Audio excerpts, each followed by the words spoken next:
It seems like there is almost nothing that Taylor Swift can't do except she can't stand up straight.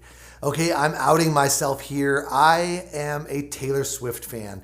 She's talented, she's smart, charming, she's generous. She is a superstar for very good reasons. And it seems like there is almost nothing that Taylor Swift can't do except she can't stand up straight. Now, disclaimer, I am not Taylor's doctor, so I have no idea if her neck hurts, if she gets headaches, or if she has numbness and tingling in her fingers or her arms. But I can assure you that if she doesn't already, she will someday, and probably pretty soon. So if you take away the money and the mansions and the boyfriends and the millions of fans, Taylor is just like the rest of us. Take a look at any of the millions of photos of her, especially the ones that are taken from the side, and you will see exactly what I'm talking about. Let's start up at the top. As you can see, Taylor has what I call an anterior head. That means that she holds her head in a forward position. This posture is very common. It's sometimes called TechNeck because it so often occurs in individuals that spend lots of time in front of screens, whether large or small. You can just look at anybody who's staring at a smartphone and you will see this posture right away. Now, when the head is out in front of a person like that, the neck, more precisely, the cervical spine, that's what pays the price. And this is why. The average human head weighs somewhere around 12 pounds. So think about holding a 12-pound bowling ball at your side. No problem to hold it at your side, right? Now hold it out in front of you. It feels much, much heavier, right?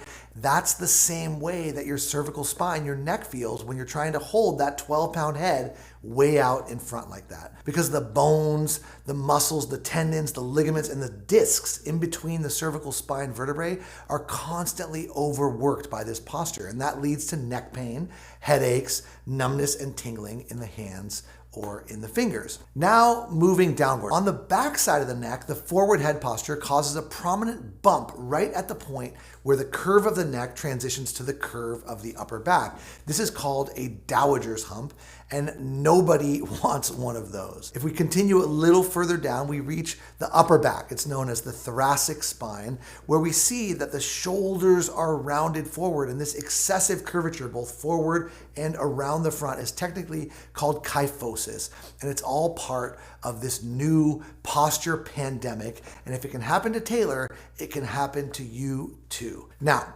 if Taylor did come to see me about this, there's a whole bunch of things that I would recommend that she do for it to help correct it. But the one thing that would be the very most important would be an exercise that I call a chin tuck, which I would have her do multiple times per day. There are a bunch of other things I would do in addition to that as well. But if you want me to demo how I teach the chin tuck, how I would teach it to Taylor Swift herself, let me know in the comments below this video, and I will be happy to record that for you.